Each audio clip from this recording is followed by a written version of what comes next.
Hi, welcome to our channel Veena's Paheli. അപ്പോൾ ഇന്ന് എന്താ പറയുക, കുറേ നാളായിട്ട് ഈ ടൈം വരെ കാത്തിരിക്കായിരുന്നു ഇങ്ങനെ ഒരു വീഡിയോ ചെയ്യാൻ വേണ്ടിയിട്ട്. ഞാൻ കുറച്ച് വീഡിയോസൊക്കെ ചെയ്തിട്ടുണ്ടായിരുന്നു, ഒന്നുമില്ല, നമ്മുടെ ബിഗ് ബോസിനെ കുറിച്ച് തന്നെ. അപ്പോൾ പിന്നെ ഇടയിൽ വെച്ചിട്ട് എന്താ പറയുക, വീഡിയോ ചെയ്യാൻ തന്നെ ഇഷ്ടമില്ലാത്ത കുറേ വിഷയങ്ങളൊക്കെ ആയി. പിന്നെ അതിനെക്കുറിച്ച് ഞാൻ അതുകൊണ്ട് സംസാരിക്കാറില്ല.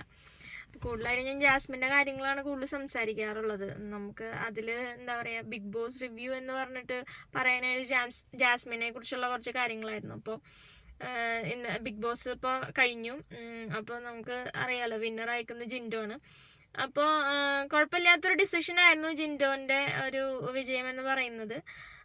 പിന്നെ എനിക്ക് തോന്നുന്നു ജിൻഡോനേലും കുറച്ചും കൂടി ഡിസേർവ്ഡ് ആയിട്ടുള്ളത് എനിക്ക് തോന്നിയത് അർജുനെ ആയിരുന്നു. അപ്പോൾ ആക്ച്വലി ഞാൻ പുറത്തേക്ക് വന്നതാട്ടോ, കുറച്ച് കാര്യങ്ങളൊക്കെ മേടിക്കാനും കാര്യങ്ങളൊക്കെ ഉണ്ടായിരുന്നു. അപ്പോൾ എനിക്ക് കാലത്തൊന്നും വീഡിയോ ചെയ്യാൻ നേരം കിട്ടില്ല. അത് ഞാനിപ്പോൾ കിട്ടിയ ടൈമിൽ ചെയ്യാം. അതുകൊണ്ടാണ് ഞാൻ കാറിൽ വെച്ചിട്ട് വീഡിയോ ചെയ്യണം കേട്ടോ. അപ്പോൾ പിന്നെ എനിക്ക് തോന്നിയത് എന്താണെന്ന് വെച്ചിട്ടുണ്ടെങ്കിൽ അർജുൻ കുറച്ചും കൂടി ഡിസേർവ്ഡ് ആണ്. എന്താ പറയുക, ജിൻഡോനയിലെന്ന് എനിക്ക് തോന്നി. കാരണം അവൻ അവിടെ സർവൈവ് ചെയ്തതും അവൻ്റെ ഒരു പെർഫോമൻസും പിന്നെ അഭിപ്രായം പറയലായാലും എല്ലാം നന്നായിട്ട് ചെയ്തിട്ടുണ്ടായിരുന്നു. പിന്നെ ജിത്തു ജോസഫിൻ്റെ ഫിലിമിലൊരു ചാൻസ് കിട്ടി എന്ന് പറയുന്നത് എനിക്ക് തോന്നുന്നു ഇത് ബിഗ് ബോസ് വിന്നറിനേലും കുറച്ചും കൂടി വാല്യുബിൾ ആയിട്ടുള്ളൊരു കാര്യമായതുകൊണ്ട് അതൊരു നല്ല ഡിസിഷനായിരുന്നു. അപ്പോൾ എന്തായാലും എന്താ പറയുക, ബിഗ് ബോസ് നല്ല രീതിയിൽ കഴിഞ്ഞു. പക്ഷെ എന്നെ സർപ്രൈസ്ഡ് ആക്കിയത് എന്തുവാണെന്നുണ്ടെങ്കിൽ, ഞാൻ വിചാരിച്ചത് ജാസ്മിൻ ഫസ്റ്റ് റണ്ണറപ്പ് ആവുന്ന, ലാസ്റ്റ് മോഹൻലാൽ സാറിൻ്റെ കൂടെ ജിൻഡും ജാസ്മിനും ഉണ്ടാവുമെന്നാണ് ആക്ച്വലി ഞാൻ വിചാരിച്ചത്. പിന്നെ തുടക്കത്തിലേ ഞാൻ വിചാരിച്ചത് എന്തായാലും ജാസ്മിൻ തന്നെയായിരിക്കും വിന്നർ. പിന്നെ ഇടക്കാലം വെച്ച് അഫ്സലിൻ്റെ വീഡിയോസും കാര്യങ്ങളൊക്കെ വന്നപ്പോൾ എനിക്ക് തോന്നി ജാസ്മിൻ വിന്നറാവാൻ ചാൻസ് ഇല്ല എന്നുള്ളത്. പിന്നെ ജിൻഡോന് ഫാൻസ് കൂടിയിരുന്നു ആ സമയത്ത്. പിന്നെ ഇന്നലെ വോട്ടിങ്ങിൻ്റെ ഇത് കണ്ടപ്പോഴാണ് കൂടുതലായിട്ട് അർജുന് ഇതുപോലെ ഫാൻസ് കൂടുതലുണ്ട്, വോട്ടിങ് കൂടുതലുണ്ടെന്ന് അറിഞ്ഞത്. നല്ലൊരു കണ്ടസ്റ്റൻ്റ് ആയിരുന്നു അർജുൻ. ജാസ്മിൻ്റെ കാര്യം എന്ന് ഞാൻ പറഞ്ഞു തന്നത്, ജാസ്മിൻ എന്താ പറയുക, കുറച്ചും കൂടി ഡിസേർവ്ഡ് ആയിട്ടുള്ള ആളാണ് എല്ലാം കൊണ്ടും. പക്ഷേ ഒരു എന്താ പറയുക, പെൺകുട്ടി എന്ന നിലയിൽ നന്നായിട്ട് അവിടെ സർവൈവ് ചെയ്തിരുന്നു. പക്ഷേ ഈ ഗബ്രി എന്നുള്ളൊരു ഇൻസിഡൻറ്റ് ഇടയിൽ വന്നുകൊണ്ട് മാത്രമാണ് എനിക്ക് തോന്നുന്നു അവൾ ഡൗൺ ആയതും ഒരു എന്താ പറയുക, വിന്നർ ആവാൻ പറ്റാമെന്ന് എനിക്ക് പേഴ്സണലി ഫീൽ ചെയ്തു. അപ്പോൾ എന്തായാലും കുഴപ്പമില്ല, ബിഗ് ബോസ് കഴിഞ്ഞു. ബിഗ് ബോസ് എന്താ പറയുക, പോസിറ്റീവിൽ എടുക്കണവർക്ക് അത് നന്നായിട്ട് എടുക്കാൻ പറ്റുന്ന ഒരു ഷോ ആണ്. നമുക്ക് അതിൽ നിന്നൊന്നുമില്ല എന്നൊന്നും പറയാൻ പറ്റില്ല. അതൊരു റിയാലിറ്റി ഷോ എന്ന് പറയുന്നതിൽ കുറച്ച് കാര്യങ്ങളൊക്കെ ഉണ്ട്. പിന്നെ അതിനെ കുറ്റം പറയുന്നവർക്കൊന്നും ചെയ്യാൻ പറ്റില്ല. അപ്പോൾ ശരിക്കും ജാസ്മിനാണ് വിന്നർ ആവേണ്ടത്.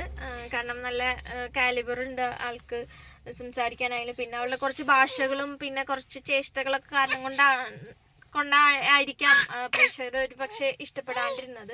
എനിക്കും പേഴ്സണലി അങ്ങനെ തന്നെയായിരുന്നു ഇഷ്ടക്കേട് വന്നിരുന്നത്.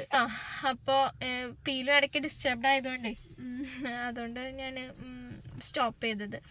അപ്പോൾ പറഞ്ഞത് ജാസ്മിൻ്റെ കേസാണ്. അപ്പോൾ ജാസ്മിൻ നല്ലൊരു മത്സരാർത്ഥിയായിരുന്നു. അപ്പോൾ കിട്ടേണ്ടതായിരുന്നു കപ്പ്. കുഴപ്പമില്ല, എന്താ പറയുക, അവൾ ടോപ്പ് 5 വന്നല്ലോ, അതന്നെ വലിയ കാര്യമാണെന്ന് എനിക്ക് തോന്നി. അപ്പോൾ പിന്നെ അവരുടെ പേഴ്സണൽ ലൈഫൊക്കെ വേറെ, അത് അവരൊരു ഇതാണ്, നമുക്ക് ഇടപെടേണ്ട കാര്യമില്ല, അത് അവർ ഡീൽ ചെയ്യേണ്ട കാര്യങ്ങളാണ്. അപ്പോൾ അതുകൊണ്ടാണ് ഞാൻ പിന്നെ കുറച്ചും കൂടി അതിനെക്കുറിച്ചൊന്നും വീഡിയോസ് ചെയ്യാഞ്ഞതും കാര്യങ്ങളും. കാരണം നമുക്കതിലിപ്പോൾ സംസാരിക്കേണ്ട കാര്യമില്ലെന്ന് എനിക്ക് തോന്നി. പിന്നെ ബിഗ് ബോസിൽ വലിയ വിഷയങ്ങളൊന്നും ഞാൻ കണ്ടിട്ടില്ല അങ്ങനെ വീഡിയോ ചെയ്യാനായിട്ട്. അതുകൊണ്ട് പിന്നെ ഞാൻ അതിനെക്കുറിച്ച് സംസാരിക്കാഞ്ഞത്. അപ്പോൾ ബിഗ് ബോസ് ഇനി സീസൺ 7 വരുന്നുണ്ട്.